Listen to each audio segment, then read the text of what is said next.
자, 여러분 안녕하세요. 오늘은 이제 우리 바그너와 관련된 텍스트 내용을 마치겠습니다. 그런데 이제 오늘 그 남은 부분이 토마스만의 소설 작품에 나타난 바그너의 영향인데, 사실 우리가 이제 뭐 작품 속에서 토마스만이 워낙 바그너의 영향을 많이 받았기 때문에 작품 속에 바그너의 흔적이 분명히 남아 있겠죠, 그렇죠? 그렇지만 이제 사실 이것보다 더 중요한 게 이제 우리가 바그너의 작품이 물론 많지만은 그렇다 해도 주요 작품 우리가 다루지 않은 몇 개는 조금 더 그 작품 세계에 대해서 알아보는 게 더 중요할 것 같아서 다른 자료를 일단 제가 또 준비했는데, 어, 바그너가 이제 주로 아무래도 이제 독일 민족 즉 게르만 신화, 뭐 우리나라로 치면 당구 신화에 해당될 수 있겠죠. 그래서 이게 이제 북유럽 신화인데 이 신화를 자기 오페라에 결국 적용을 해가지고 히틀러가 이제 이러한 바그너한테 열광했습니다. 그래서 형식만 받아들인 게 아니고 바그너는 신화를 재해석해서 자신의 이념에 맞추었고 그걸 또 대중에게 유통시켰는데, 히틀러는 저번에 동영상에도 봤지만 바그너의 이런 독일 민족에 대한 민족 우수성에 대해서 바그너가 찬양한 그런 점이 마음에 들어 했고, 그 다음에 반유대주의, 유대인들을 바그너도 싫어했죠. 그런 점이 히틀러 마음에 들었던 겁니다. 물론 바그너가 사후에 히틀러가 자기의 이런 특징을 이용했다는 것은 알지 못했습니다. 그렇죠? 예. 어쨌든 이런 걸 적극적으로 활용했는데, 게르만 신화가 이게 이제 결국 바그너와 연결되고 바그너를 다시 히틀러가 차용하고 이런 어떤 연결이 이루어지는데, 이게 결국 비극으로 비극적인 어떤 그 결말로 이어지게 되죠. 독일이 이제 2차 세계대전에서 패하면서 패전국이 되니까, 그죠? 그래서 이제 바그너의 작품 중에 이제 대표적인 작품이 보면은 니벨룽겐의 반지나 탄호이저 뭐 이런 아주 대작입니다. 굉장히 긴 오페라인데, 아까 말했다시피 북유럽이나 게르만 신화에 기초해서 이런 문학, 음악, 또 무대 장치 이런 걸 전부 총체적으로 그야말로 종합예술 작품으로 만들어내는 사람이 바그너입니다. 그래서 모든 대본을 직접 쓰고 음악 이론서도 이 사람이 많이 썼습니다. 그래서 이 독일의 민족주의 나아가서 사실은 조금 부정적인 표현을 한다면 인종주의라고도 볼 수 있죠. 그죠? 여기에 이제 뭐 일조했다고도 볼 수 있는데, 어쨌든 이 바그너의 작품의 중심 소재가 되는 게르만 신화, 이걸 알면은 바그너의 작품 세계를 이해하는 데 더 도움이 됩니다, 사실은. 그리고 이 바그너 음악의 어떤 메시지, 이런 거를 히틀러가 어쨌든 그 독일 국민들을 휘어잡기 위해서 이용했다는 거. 그 이제 이 바그너 음악이 우리한테 사실 친숙하지 않은 이유는 유럽이나 뭐 다른 데서 이제 리하르트 바그너 뭐 굉장히 이름이 많이 알려진 사람이지만 우리나라에서 뭐 자주 연주되는 음악가는 아니죠. 왜냐하면은 이 사람의 음악이 아까도 얘기했지만 전부 대작입니다. 오페라. 그리고 이 오페라가 아까 말한 대로 북유럽 신화에 기초하고 있어서 그 신화에 대한 배경 지식이 없으면 이야기가 좀 어렵고, 또 이 바그너라는 이름이 음악이라는 분야에서만 집중적으로 등장하는 게 아니고 다양한 분야에서 정치 분야든 다양한 분야에서 거론될 수 있는 인물. 아까 히틀러와 관련해서도 그죠, 나치가 숭상했던 음악가 뭐 이런 조금 부정적인 측면도 있죠. 그래서 바그너 음악이 이런 조금 이해하기 어려운 점도 있지만 또 쉽게 이해하는 사람들은 음악 이론이 없더라도 충분히 즐길 수 있는 음악이다. 왜? 대중적인 특징이 있다는 겁니다. 그러니까 블록버스터 같은 영화에서도 이 바그너 음악을 많이 이용했고, 아까 저번 시간에 제가 보여드렸던 그 뭐 지옥의 묵시록이라든지 또 여러분 영화 중에 반지의 제왕, 뭐 최근에 영화 이런 데서도 바그너 음악이 많이 이용됩니다. 나중에 시간 되면 들어드리겠습니다. 그래서 이런 게 굉장히 어쨌든 우리가 알게 모르게 바그너 음악을 많이 모르면서 이제 들은 경우가 많아요. 어, 그래서 이제 이 신화와 많이 관련이 있다는 거. 그 다음에 이제 사조로 따지면 낭만주의의 어떤 감정 그런 미학, 낭만주의 음악이 결국 박은의 음악의 중심입니다. 저번도 얘기했지만 전쟁이 발발하고 그 전쟁으로 피폐한 삶이 지배적이었을 때 발현된 그 사조가 낭만주의입니다. 그죠? 그래서 이런 감정적인 측면이 강하고, 그래서 낭만주의 예술은 이런 자신의 주관적 감정을 그 창작의 원리로 삼는데 예술의 소비자 또 역시 생산자에 의해서 결국 촉발된 이런 감정을 자신의 주관적 입장에서 수용하는 겁니다. 낭만주의 시대에 들어서 낭만주의 음악은 이런 감정의 미학에 따라서 다른 예술에 비해서 굉장히 이게 강조됐다는 거. 그래서 이 낭만주의 초기에 이 음악은 이성을 넘어서는, 계몽주의는 이제 중심이 이성이죠. 이성을 넘어서는 그런 심오한 세계의 표현이 가능한 게 결국 낭만주의 시대의 음악이다. 그래서 낭만주의 후기에는 쇼펜하우어가 음악을 감정의 예술로서 음악만이 이성을 초월할 수 있다. 그런 최고 예술적 경지에 도달할 수 있다. 이렇게 평가를 했습니다. 그래서 이런 낭만주의 감정 미학과 함께 낭만주의를 언급할 때 빼놓을 수 없는 낭만주의의 어떤 혁명적 성격, 그죠? 전쟁으로 피폐해진 그런 세상을 떠나서 먼 이국을 동경하고, 좀 극단적으로는 죽음을 동경하고, 이런 게 낭만주의의 특성이랬죠. 그래서 이런 낭만주의의 예술의 미적인 어떤 성향, 이런 게 이제 우리가 그 박은혜의 음악에서도 이제 우리가 확인을 할 수가 있는데, 특히 이런 박은혜의 음악을 본질을 혁명과 사랑으로 우리가 만약에 압축한다면 혁명, 그 다음에 사랑, 이렇게 두 단어로 설명을 할 수가 있습니다. 그래서 박은혜의 삶과 음악을 어떻게 연관시켜서 우리가 보통 얘기를 많이 하는데, 1789년에 프랑스 대혁명이 일어난 이후에 그 당시 19세기는 혁명의 시대였습니다. 그래서 이런 19세기에 이르러서 어떤 시민들의 의식이나 시민운동은 어떻게 보면 그 시대가 요청하는 그런 정신이었고, 또 마르크스와 같은 시대를 살았던 이 박은호는 시인 하이네가 그랬던 것처럼 그 당시의 시대적 상황을 직시했습니다. 그래서 그 당시에 그런 변화의 물결에 동참했습니다. 그래서 실제로 박은호가 드레스덴의 오페라 극장에서 음악감독 겸 지휘자로 있었을 때 드레스덴에서 군주제 폐지를 목적으로 일어났던 혁명의 주동 인물이기도 했습니다. 박은호가. 물론 실패로 끝난 혁명이죠. 그 이후에 박은호는 독일 황제에 의해 지명수배가 되는 그런 상황을 맞이해서 프랑스로 망명하기도 했습니다. 이런 개인적 체험이 있었다는 겁니다. 그래서 이 사람의 음악을 우리가 보통 음악극, 영어로 뮤직 드라마, 독일어로 무직, 그 다음에 드라마 이렇게 되죠. 그래서 드라마라는 단어가 뒤에 붙습니다. 음악 뒤에. 그러니까 음악도 물론 중요하지만 이 드라마라는 게 결국 핵심입니다. 음악을 수단으로 해서 목표는 드라마입니다. 그죠? 그래서 이렇게 총체 예술이라고 하는 새로운 음악 예술에 대한 열망을 가지고 있었던 박은호에게 이런 낭만주의 미학이 지닌 어떤 혁명적인 성격, 그리고 이를 가능케 했던 그 당시 근대 시민의식, 이런 게 박은호의 작품 속에 스며들어 있었다, 이렇게 볼 수 있습니다. 예를 들어서 우리가 사부작 음악극인 니벨룽엔의 반지에서 보면은 신족하고 난쟁이족, 거인족 사이에서 일어나는 어떤 권력과 재물에 대한 탐욕이나 또 여러 가지 권모술수나 이런 게 사실은 신화상의 소재지만 박은호가 살았던 그 시대의 상을, 그 당시의 시대의 상을 반증한 겁니다. 그래서 과거 신화에서 그 허영심 때문에 몰락하는 신들의 존재가 결국 박은혜 시대에서는 자본주의의 몰락에 대한 상징으로 그렇게 나타난 겁니다.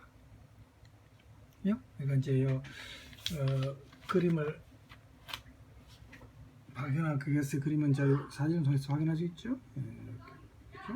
그래서 이런 어떤 그 시대상을 반영한 것이 바그너의 곡이고, 그 다음에 혁명과 더불어 바그너 음악의 중심축을 이루는 사랑은 역시 고결한 사랑과 어떤 정열적인 사랑, 이 둘 사이를 방황하다가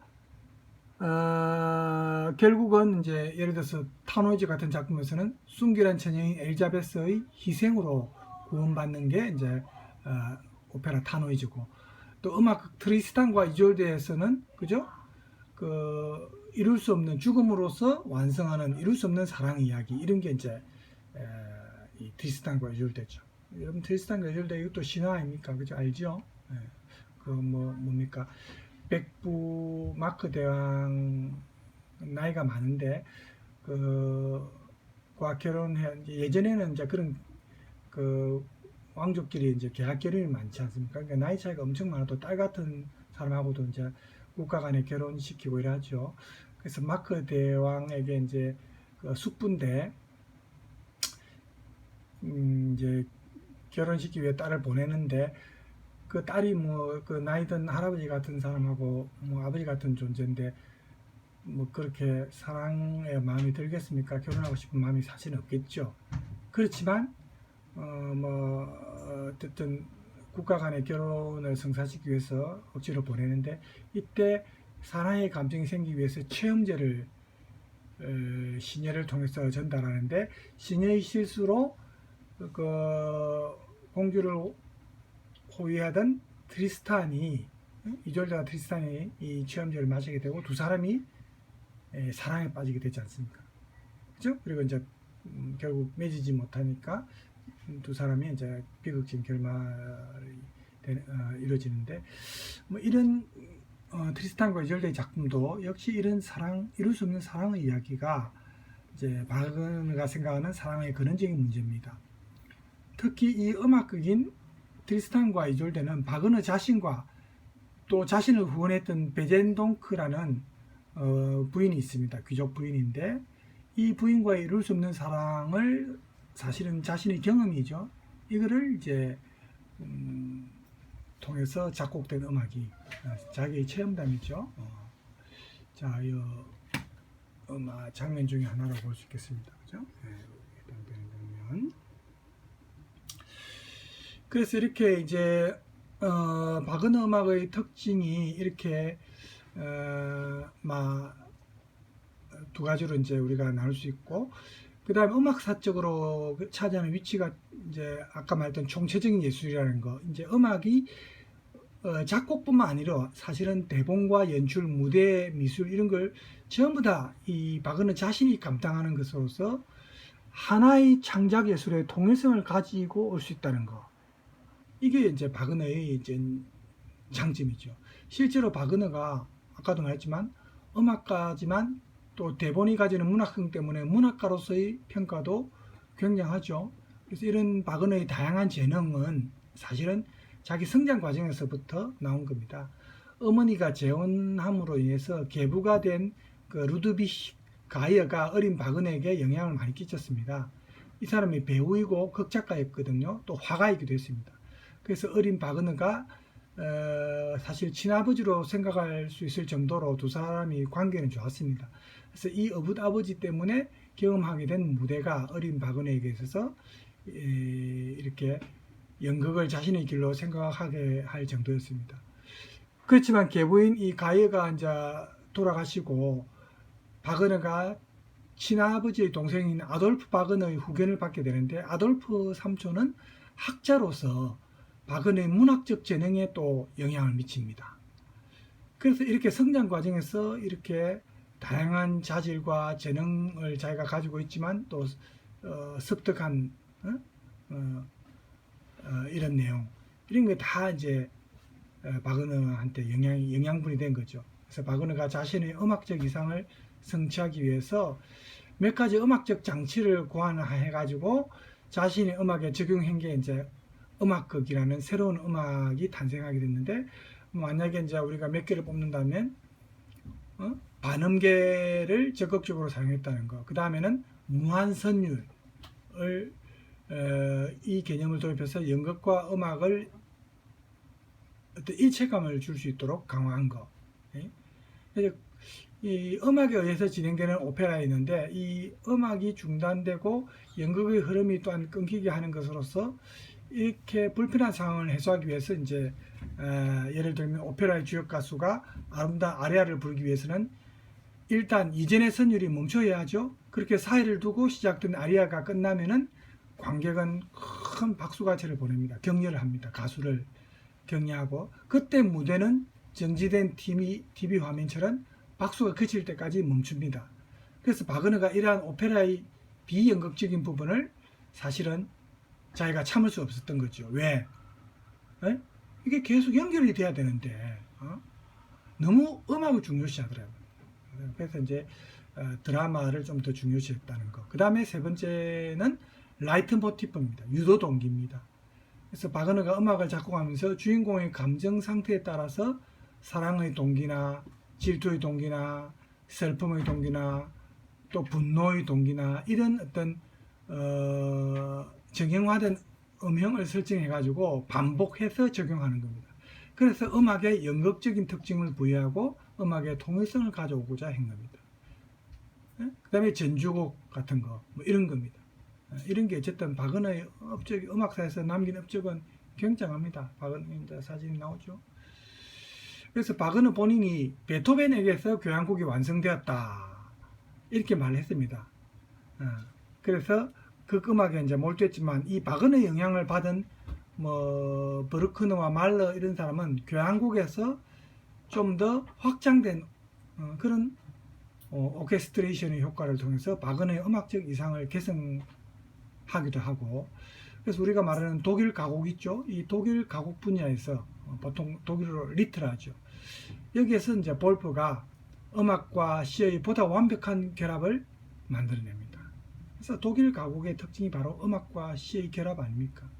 그죠? 네. 이제 독일 가곡의 특징이죠, 사실은. 그래서 바그너의 추종자들이 활동했던 시기를 후기 낭만주의 시대라고 보통 우리가 말을 하죠. 자, 그래서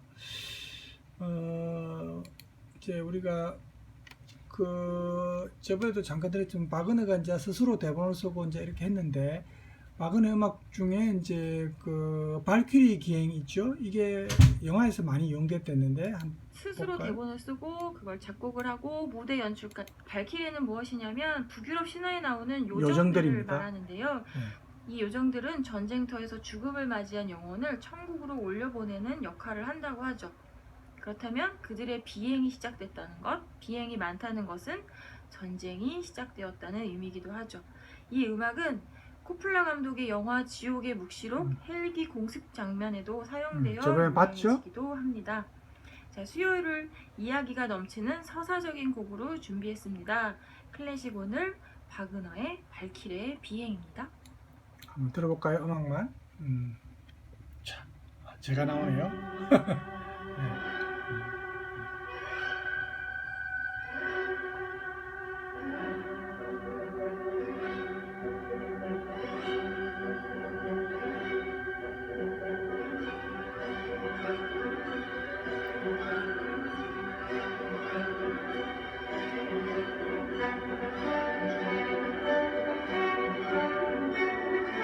하늘을 비행하는 느낌이 듭니까?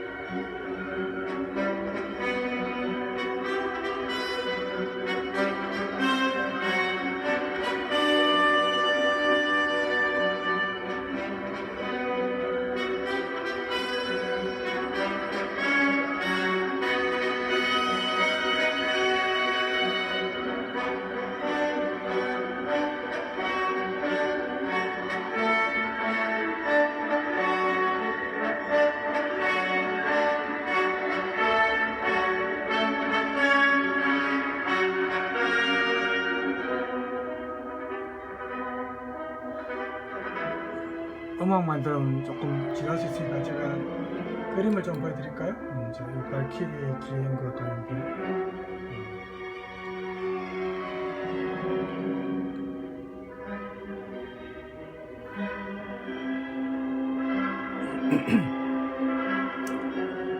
자, 보세요.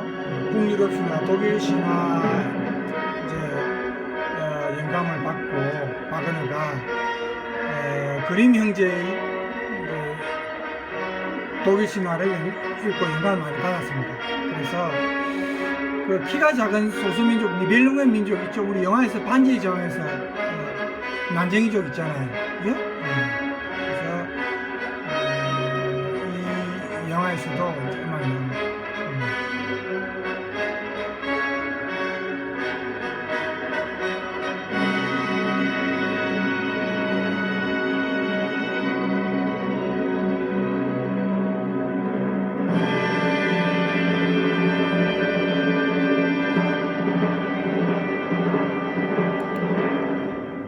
자, 시간 관계상 이제 뭐 다 들을 수는 없고,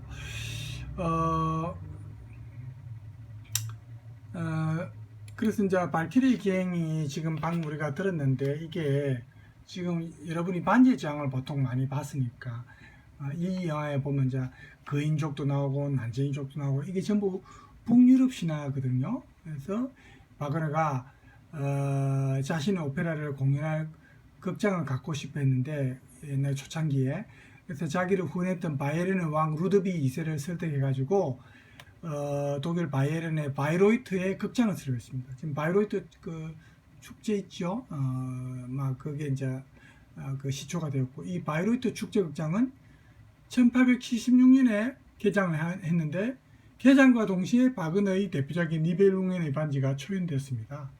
그래서 이제 네 곡으로 이루어졌는데 니벨룽겐의 반지 이게 길이가 총 15시간이 넘습니다. 하루에 모든 걸 다 할 수 없었죠, 연주를. 그래서 4일에 걸쳐서 진행이 됐답니다. 바이로이트 축제 때. 저번에 잠깐 설명이 되었었죠. 그래서 이게 이제 그 중에 이제 발키리 기행이라는 부분이 나온다는 겁니다. 그래서 시간 관계상 다 들을 수 없으니까 제가 생략을 했습니다. 여러분 개인적으로 들으시고, 그 다음에 이제 니벨룽겐의 반지를 조금 더 얘기하면 이제 굉장히 깁니다. 사실은 니벨룽겐이 방대합니다.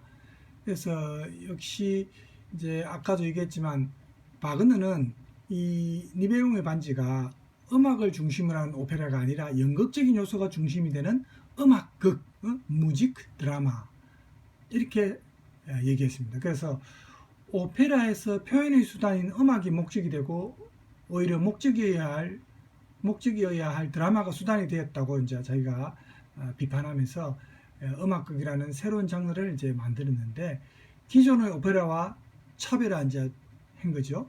그래서 그 당시 바그너가 새롭게 탄생시킨 이 음악극은 굉장히 독창적이었습니다. 어떻게 보면 좀 혁명적이고, 그래서 문학이나 음악, 미술, 무용, 연극 이 모든 요소를 동등하게 한 곳에 집대성한 종합예술 작품인데 이 니벨룽겐의 반지는 바그너 작품 중에서 가장 방대합니다. 바그너가 음악부터 대본까지 직접 썼는데 최초 기획부터 초연 첫 공연할 때까지 무려 28년이라는 세월이 걸렸답니다. 그만큼 이제 뭐 1부는 라인의 황금, 2부는 발키리의 기행, 3부는 지크프리드, 4부는 신들의 황혼 이렇게 이제 구성이 되어 있습니다. 그래서 뭐 이 신화는 줄거리는 제가 시간 관계상 얘기해 줄까요? 얘기하면 조금 또 길지만은 간단하게 줄거리를 얘기해 줄 수는 있습니다. 사실은 1부 라인의 황금은 1막 4장인데 내용은 이렇습니다. 라인강의 황금을 지키는 3명의 처녀들에게 난쟁이 부족 니벨룽 가운데 욕심이 많은 알베리히가 반지를 소유하는 자는 온 세계를 지배할 수 있다는 말을 듣게 됩니다. 우리 반지의 제왕 생각나죠? 영화 스토리도 지금 보세요. 비슷하죠? 알베리히는 처녀들에게서 황금을 빼앗아 달아납니다. 하지만 알베리히는 신들의 왕 보탄에게 황금을 빼앗기게 됩니다. 보탄도 역시 거인 형제인 파졸트와 파프너에게 또 빼앗깁니다. 거인 형제들은 서로 황금을 차지하기 위해 싸우면서 결국 파프너가 버졸트를 죽이게 됩니다. 그 다음 2부 발퀴리에 이제 여기서는 보탄이 반지를 빼앗아간 파프너에게서 반지를 되찾아올 인간을 창조하기로 마음을 먹었습니다. 보탄은 인간 여자 몸을 통해서 지크문트와 지크린데 두 쌍둥이 남매를 낳습니다. 서로에게 끌린 두 사람은 지크린데의 남편 훈딩으로부터 도망쳤습니다. 남매끼리의 사랑을 용납할 수 없는 보탄은 자신의 딸 브린힐테와 훈딩에게 지크문트를 죽이려고 합니다. 두 사람의 사랑에 감동한 브린힐테는 아버지의 명령을 어기고 지크문트를 돕습니다. 자신의 명령을 어긴 것에 분노한 보탄은 지크문트와 훈딩을 죽입니다. 보탄은 자신의 명령을 어긴 브린힐테에게 영원한 잠을 내리고 그녀의 주위에 꺼지지 않는 마법의 불을 둘러싸게 합니다. 자, 요게 이제 발키리이고 3부 지크프리트는 3막 9장으로 구성되어 있는데 지크린데는 지크프리트를 낳고 죽었습니다. 난쟁이 알베리히와 동생 미메는 지크프리드를 키우며 함께 삽니다. 지크프리드는 용어로 변신한 파프너를 죽이고 반지를 차지합니다. 미메는 지크프리트를 속여서 반지를 빼앗으려고 합니다. 그의 계략을 알아차린 지크프리트는 어머니가 물려준 마법의 칼로 미메를 죽입니다. 지크프리트는 깊은 잠 속에 빠져있는 보탄의 딸 브린힐데에 대한 이야기를 듣고 그녀를 깨우기 위해 길을 떠납니다. 지크프리트는 마법의 불을 뚫고 깊은 잠에 빠져든 브린힐데를 발견합니다. 지크프리트가 브린힐데에게 입을 맞추자 잠에서 깨어납니다. 지크프리트와 그녀는 사랑에 빠지게 됩니다. 자, 이게 이제 3부입니다. 마지막 4부는 신들의 황혼입니다. 3막 11장인데 브린힐데에게 정절의 표시로 반지를 줍니다. 군트 왕과 신하 하겐 그리고 군트의 여동생 구트룬에는 반지를 차지하기 위해 계획을 세웁니다. 이들의 성을 방문한 지크프리드에게 독이 섞인 술을 마시게 해 기억상실증에 걸리게 합니다. 약을 마신 지크프리드는 군트의 여동생과 결혼을 합니다. 복수심에 가득 찬 브린힐데는 하겐에게 지크프리드의 급소를 알려주어 지크프리드를 살해합니다. 반지를 두고 다투었고 하겐은 군트 왕까지 죽여버립니다. 마침내 모든 것이 하겐의 흉계였음을 알게 된 브린힐데는 반지를 빼앗아 라인강에 던져버립니다. 브린힐데는 지크프리드를 화장한 불 속에 뛰어들어 자기도 스스로 죽음을 맞이합니다. 이게 간단한 줄거입니다. 뭐 세세하게 하면 굉장히 길지만은 간단하게 정리하면 이렇습니다. 그래서 여러분들이 니벨룽의 반지도 이게 영화로도 나와 있거든요. 또 개인적으로 보시고 너무 시간이 많이 걸려서 수업 시간에 제가 보여드릴 수가 없습니다. 그죠? 그 다음에 또 이제 바그너 같은 경우에 이제 트리스탄과 이졸데가 또 역시 오페라 역사상 최고의 사랑 노래라고 보통 불려집니다. 그래서 지금 우리가 바그너의 작품 중에 이제 대표적인 작품 몇 개를 보고 있는데 이제 작품으로는 마지막입니다. 트리스탄과 이졸데까지만 우리가 알아보고 이게 이제 아까 말한 대로 신화에서 소재를 땄다 했죠. 트리스탄과 이졸데는 영화로도 나와 있고 이게 지금 제가 준비한 동영상 시간이 좀 많이 길어요. 다 볼 수는 좀 없는데 조금만 봅시다.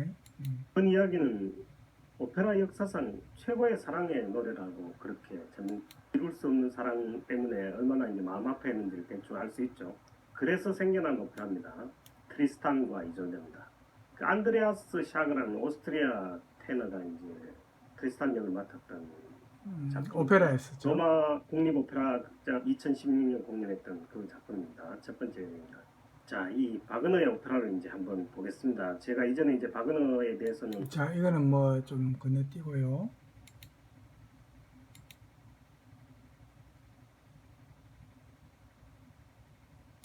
뭐 그 상황에서 이제 그 베스토의 모양이나 한국을 일치하는 부분도 있고 약간 이해를 좀 해야 됩니다. 이게 나무 위키에 있는 걸 제가 이제 정리를 좀 해봤습니다.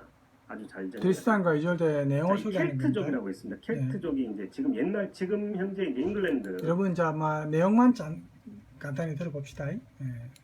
제가 아까 잠깐 얘기했지만 브리튼 섬 자체를 이제 이전에 이제 지배하던 그런 민족이었죠. 그 당시에 생긴 이제 켈트의 전설을 토대로 한 그런 작품입니다. 뭐 구전으로 내려오던 전설이기 때문에 뭐 아주 확실한 어떤 이야기 패턴은 없어요. 그러니까 다양한 이야기들이 전해 내려온 것들을 그 일반적인 내용을 이제 제가 대충 정리를 하다 보면 이제 오페라하고 이제 상당 부분 일치하는 부분도 있고 약간 틀린 부분도 있습니다. 이 트리스탄은 마크왕의 조카입니다. 굉장히 용맹한 기사고 아일랜드의 이제 기사인 모롤트라는 기사가 코널에 가서 코널의 조공을 요구를 합니다. 코널의 기사였던 이제 트리스탄이 이 모롤트와 결투를 해가지고 모롤트를 죽여버립니다. 근데 이 모롤트는 이제 소위 말하는 이졸대 사촌이자 이제 그 약혼자였었습니다. 그 당시에. 그러니까 약혼자를 죽인 원수가 된 거죠, 트리스탄이. 근데 트리스탄이 그때 결투를 하면서 모롤트를 죽이긴 했지만 자신도 이제 그 치명적인 상처를 입고, 근데 그걸 또 고칠 수 있는 사람이 이제 아일랜드의 당시 이제 공주이면서 의제였던 이졸대밖에 없다는 얘기를 듣고 자신의 신분을 속이고 이제 치료를 받으러 가죠. 근데 이제 이졸대는 창의 모양이나 이런 걸 봐갖고 자신의 약혼자인 모롤트를 죽였다는 결국 알게 되지만 무슨 이유에서인지 아마 그때 이제 처음 이 사람이 이제 사랑을 느낀 것 같아요. 이졸대가 죽이질 못하고, 그러니까 원수를 갚지를 못하고 정성껏 치료를 하고 돌려보냅니다. 근데 이 트리스탄이 나중에는 자기 왕의 이제 그 왕비로 이졸대가 간택이 됐다 그래가지고 그 아일랜드로 이졸대를 데리러 오는 그런 임무를 맡게 되죠. 뭐 그 상황에서 이제 그 뱃속에서 뭐 이제 오페라에서는 이제 결국 두 사람이 함께 죽기 위해서 이제 독약을 마신다는 게 잘못 마셔서 이제 사랑의 매약을 마신 거고요. 이 전설에서는 뭐 여러 가지 이유가 있지만 하여튼 사랑의 매약을 함께 마신 거는 결국 둘이 이제 사랑에 빠지죠. 그 이졸대는 왕비가 그대로 되는 거고 이 두 사람은 이제 밀월 관계를 계속합니다. 낮에는 이제 왕비고 밤에는 결국 트리스탄과 이졸대 밤에만 만나죠. 외도가 계속된 그런 상태죠. 그래가지고 결국 이게 들통이 납니다. 트리스탄이 추방이 됩니다. 트리스탄만 추방이 되는데 이 트리스탄이 추방된 곳이 지금 이제 그 프랑스의 그 브레타뉴 반도 부분인데 거기서 이제 또 이 트리스탄이 공을 세우고 그 나라의 공주, 그러니까 흰손의 이졸대라고 이제 그 이졸대하고 이름이 같은 하얀 손을 가진 아마 공주하고 결혼을 하고 또 뭐 어떻게 하다가 전투를 하다가 부상을 입는데 그 유일하게 이제 치료를 할 수 있는 사람이 이졸대라고 그렇게 돼가지고 이졸대를 부르러 보냈는데 성공을 하면 이제 그 배에다가 흰돛을 달기로 하고 뭐 실패를 하면 검은 돛을 달기로 하고 됐는데 사실 이졸대를 데리고 오는데 성공을 했는데 지금 그 흰손의 이졸대가 이제 질투를 한 거죠. 그래서 거짓말로 지금 검은 돛이라고 트리스탄한테 거짓말을 해가지고 결국 실망을 해서 크게 실망해서 죽게 되고 그 죽음을 보고 이졸대도 와서 죽었다. 뭐 이런 게 일반적인 이제 전설의 얘기입니다. 물론 이제 이런 상당 부분이 이제 그 약간씩 변형은 됩니다. 오페라와 이야기가 비슷하고 뭐 아닌 부분도 있습니다. 완전히 똑같진 않죠. 그리고 그 전설 중에는 뭐 오버니우 함께 이제 이졸대와 트리스탄이 함께 도망가가지고 마크왕이 이제 나중에 찾아서 살해를 했다. 뭐 이런 그렇죠. 이야기도 있습니다. 그러니까 이게 설이 하나만 있는 게 아니고 여러 가지 설이 있습니다. 그게 이제 신화의 특징 아닙니까? 신화는 하나의 설만 있는 건 아니죠. 여러 가지 설이 있는 겁니다. 구전으로 전해오기 때문에. 전설 중에는.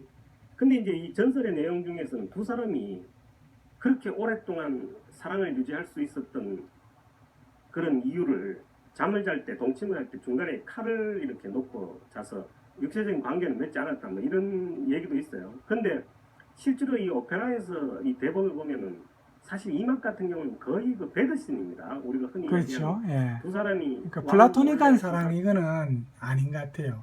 오페라든 또 이 여러 가지 설 중에서도 저도 이 플라토닉한 사랑은 처음 듣는데 이 설은 어쨌든 설 중에 하나입니다. 여러 가지. 완전히 이제 그 열정적인 육체적인 사랑을 하는 이게 이제 거죠. 대충 줄거리고 그러니까 아무도 모를 겁니다. 영화로는 저기 아까도 나왔죠? 말씀드렸다시피 오페라 역사상의 가장 위대한 사랑의 노래고요.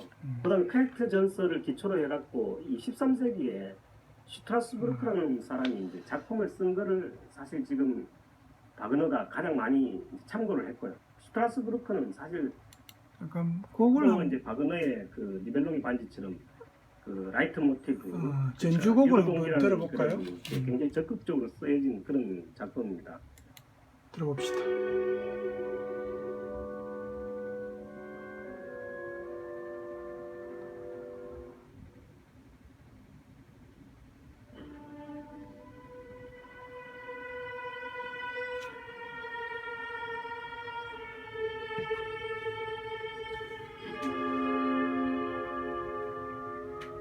사실은 이제 음악보다는 아까도 얘기했지만 그 바그너 같은 경우에 음악극, 드라마, 그 스토리를 중요시합니다. 그죠?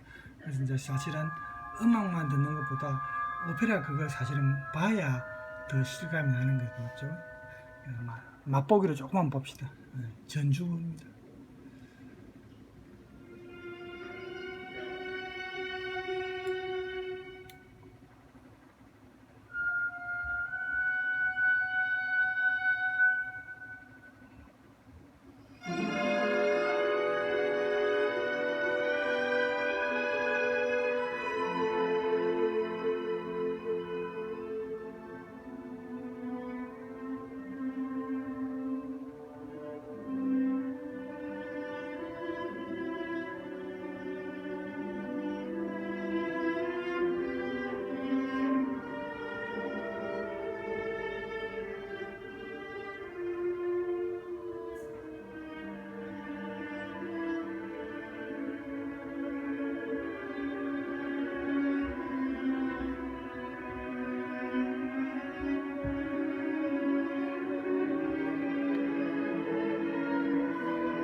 자, 제가 이제 사실 트리스탄과 이졸데 그 전주곡을 준비한 건 여기 10분짜리였거든요. 이게 사실은 제가 준비했던 겁니다. 그래서 이제 이걸 10분 정도 다 들으려고 했었는데 아까 트리스탄과 이졸데 소개하다가 뒤에 나와서 그걸 들려드렸습니다. 이건 이제 음악만 듣는 부분입니다.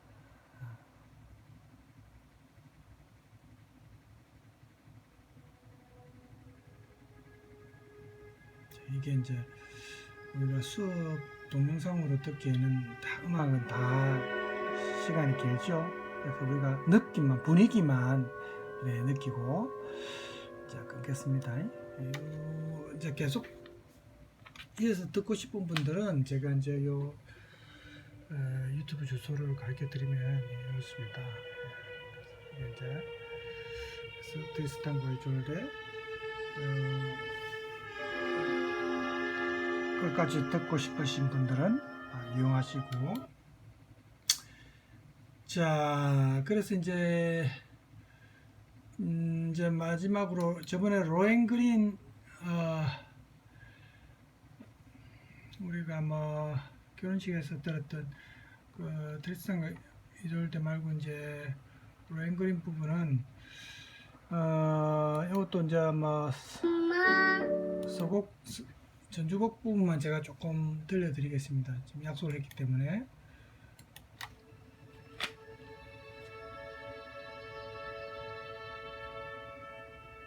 로엔그린 전주곡 부분입니다.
또 이제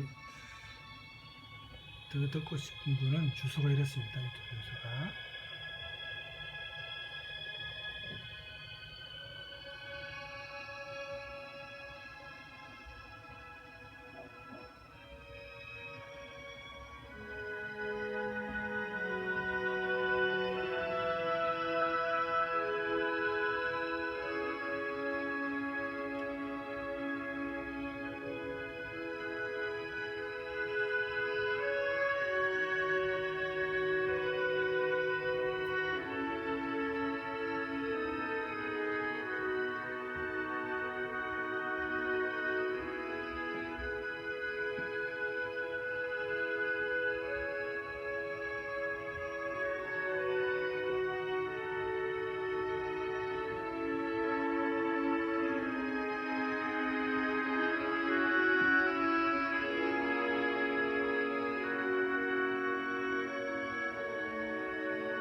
자, 이 정도. 제가 막 어차피 다 못 들려드리는데 뭐 일단 여기서 끊었습니다.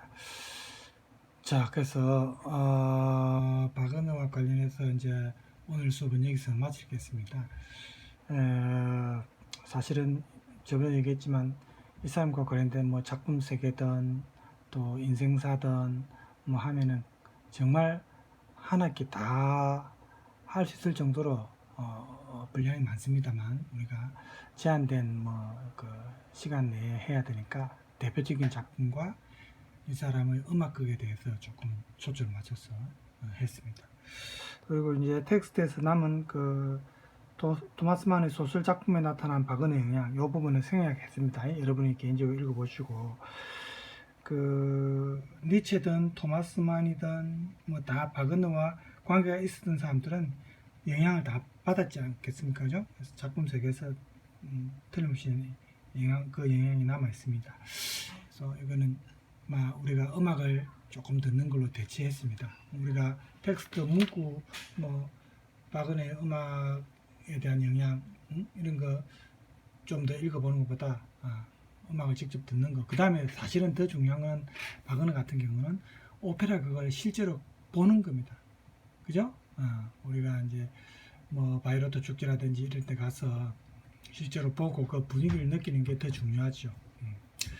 자, 오늘 수업 여기서 마치겠습니다. 여러분 수고 많이 하셨고 다음 시간에 다른 주제로 만나도록 하겠습니다.